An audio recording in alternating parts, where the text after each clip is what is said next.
بنیادی طور پر شرک وہ ہے کہ اللہ رب العزت کی ذات، صفات، اللہ رب العزت کی ربوبیت اور الوہیت میں کسی کو شریک ٹھہرا دینا۔ اب بات جو سوال بار بار ریز ہو رہا ہے، سوال یہ ہو رہا ہے کہ سنت اور بدعت میں کیا فرق ہے؟ بڑا سمپل سا آسان سا کوسچن ہے اور اس کا بڑا آسان سا جواب ہے۔ سنت کو اگر میں ڈیفائن کروں مختصر ترین الفاظ میں، ایک وسیع ٹاپک ہے، بہت واسٹ ٹاپک ہے، بٹ آسان ترین الفاظ میں اگر میں آپ لوگوں کو سمجھانے کے لیے ڈیفائن کروں تو وہ یہ ہے کہ ہر وہ کام جو رسول اللہ صلی اللہ تعالی علیہ وسلم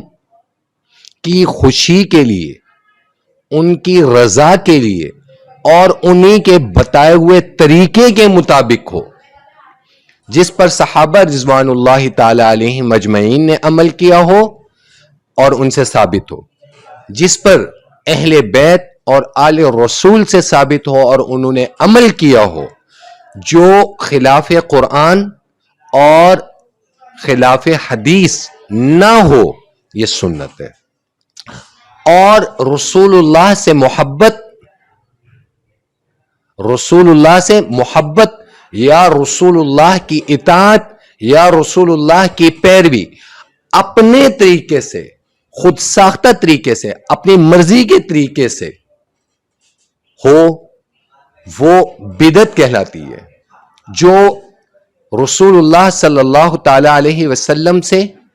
قرآن سے، حدیث سے، آپ کے قول، افعال، اعمال کسی سے ثابت نہ ہو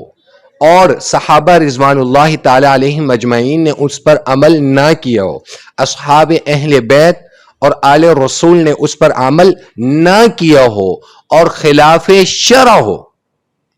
یہ چیز بدعت کہلاتی ہے، خواہ وہ کتنا احسن عمل کیوں نہ ہو۔ جو آپ صلی اللہ تعالی علیہ وسلم سے ثابت نہ ہو، یہ بدعت ہے۔ اب رہ گئی اگلی چیز، اس کی ایک چھوٹی سی مثال دیتا ہوں۔ آپ نماز میں ایک رکعت میں کتنے سجدے کرتے ہیں؟ 2۔ اگر کوئی آپ کو یہ کہہ دے جب آپ پہلی رکعت میں سجدہ کرتے ہیں تو کیا کرتے ہیں؟ 2 سجدے کرتے ہیں۔ اگر کوئی آپ سے یہ کہہ دے کہ آپ 3 سجدے کریں، اور سجدہ کرنا تو بہت اعلیٰ اور عرفہ ترین کام ہے، اللہ کے سامنے سرنڈر کرنا ہے، اپنے آپ کو کنسیڈ کرنا، یہ سجدہ ہے، تو آپ 3 سجدے کر لیں، بہت اچھا کام ہے، بہت احسن کام ہے، بہت نیک کام ہے، تو آپ لوگ کیا کہو گے؟ نہیں بھائی، یہ رسول اللہ سے ثابت نہیں ہے، لہذا نہیں کریں گے۔ یا آپ سے کہا جائے نماز جنازہ میں آپ سجدہ کریں اور سجدے میں اللہ سے گڑ گڑا کے اس مردے کی مغفرت کے لیے دعا کریں جس کا آپ جنازہ پڑھیں، تو کیا آپ لوگ کریں گے؟ نہیں کریں گے۔ کیوں؟ آپ صلی اللہ تعالی علیہ وسلم سے وہ چیز ثابت نہیں ہے۔ اور بدعت بانجھ نہیں ہے، بدعت بانجھ نہیں ہوتی۔ بدعت میں اختراع یہ with the passage of time یہ چینج ہوتی رہتی ہے، بدعت بانجھ نہیں ہے۔ اس کا مطلب یہ ہے کہ بدعت نئے سے نئی خرافات، نئی سے نئی چیزیں، نئے سے نئے اختراع جو ہیں، جن کو اچھا سمجھ کر ہم لوگ ایڈ آن کرتے جائیں گے اور مزید گمراہی میں، اور گمراہی کیا ہے؟ جہنم کا راستہ ہے، تو ایڈ آن کرتے جائیں گے۔ بدعت اور سنت میں بنیادی طور پر اگر فرق دیکھا جائے تو آپ یہ چیز لکھ سکتے ہیں، یہ چیز آپ ڈیفائن کر سکتے ہیں، یہ چیز آپ بتا سکتے ہیں کہ آپ سے اگر پوچھا جائے کہ مختصر، یہ شارٹ کوسچنز کے لیے کہ مختصر آپ بتائیں کہ بدعت میں اور سنت میں کیا فرق ہے، تو مختصراً بدعت اور سنت کا یہ فرق ہے جو آپ کو بتا دیا گیا ہے۔ اب یہاں پر ایک سوال پیدا ہوگا، سوال یہ پیدا ہوگا کہ بھائی بہت سی چیزیں ایسی ہیں جو رسول اللہ صلی اللہ تعالی علیہ وسلم کے دور میں نہیں تھیں اور آج کے دور میں وہ چیزیں موجود ہیں، ہم ان کو یوٹیلائز کر رہے ہیں، تو کیا وہ چیزیں بدعت نہیں ہیں؟ مثلا اس کی میں مثال دیتا ہوں، سوشل میڈیا آپ صلی اللہ تعالی علیہ وسلم کے زمانے میں نہیں تھا، لاؤڈ سپیکر آپ صلی اللہ تعالی علیہ وسلم کے زمانے میں نہیں تھا، تو آج مسلمان ان چیزوں کو یوٹیلائز کیوں کر رہا ہے؟ تو کیا یہ بدعت نہیں ہے؟ محترم ارباب علم و بصیرت، اس میں سمجھنے والی جو چیز ہے وہ یہ ہے، لاؤڈ سپیکر جو ہے یہ یوزز ہیں، اس کا یوز اگر اسی لاؤڈ سپیکر پہ یا اسی ووفر کے اوپر آپ گانے سنتے ہیں، موویز دیکھتے ہیں، آپ باقی کوئی ایسا کام کرتے ہیں جو خلاف شریعت ہے، اس کو کس نے درست کہا ہے؟ یوٹیوب ہو گئی، سوشل میڈیا ہو گیا، فیس بک ہو گئی، انسٹاگرام ہو گیا یا باقی چیزیں ہو گئی، ان کے اوپر اچھی چیز بھی ہے، بری چیز بھی ہے. Now that depends on you کہ اس کا یوز جو ہے وہ اس چیز کی یوٹیلائزیشن جو ہے وہ اس کا صحیح اور غلط کا فیصلہ کرے گی. اسی طریقے سے آپ صلی اللہ تعالی علیہ وسلم کے زمانے میں یہ جو میڈیکل سائنس تھی یہ نہیں تھی،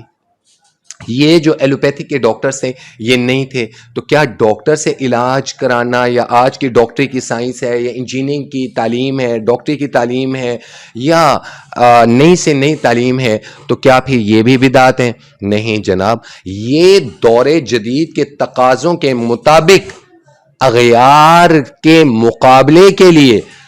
قرآن حدیث کے دائرہ کار میں رہتے ہوئے، اللہ کے بتائے ہوئے کانسٹیٹیوشن کے اندر رہتے ہوئے، رسول اللہ صلی اللہ تعالی علیہ وسلم کی بتائی ہوئی شریعت کے درمیان میں رہتے ہوئے آپ جو اقدام اٹھائیں گے یہ خلاف شرع نہیں ہوگا.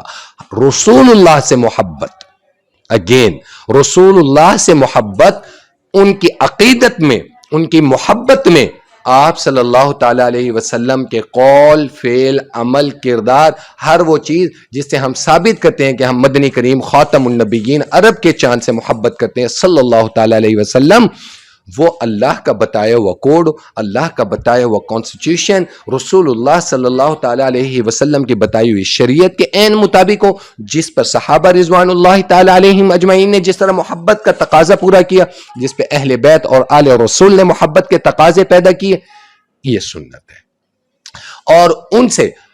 ہم صحابہ رضوان اللہ تعالی علیہم اجمعین اور اہل بیت سے زیادہ، رسول اللہ صلی اللہ تعالی علیہ وسلم سے زیادہ محبت کے دعوے دار نہیں ہو سکتے.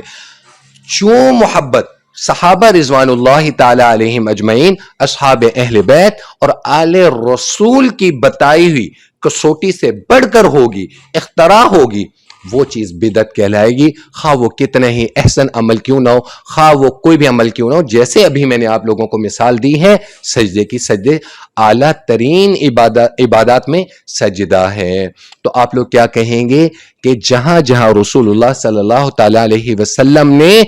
سجدہ کرنے کا حکم دیا ہم اس پر عمل کریں گے، بے شک جتنا احسن عمل ہے اس کے علاوہ ہم نہیں عمل کریں گے، کیونکہ آپ مدنی کریم خاتم النبیین صلی اللہ تعالی علیہ وسلم نے نہیں بتایا، تو پھر اس پر ہم عمل کیسے کر سکتے ہیں؟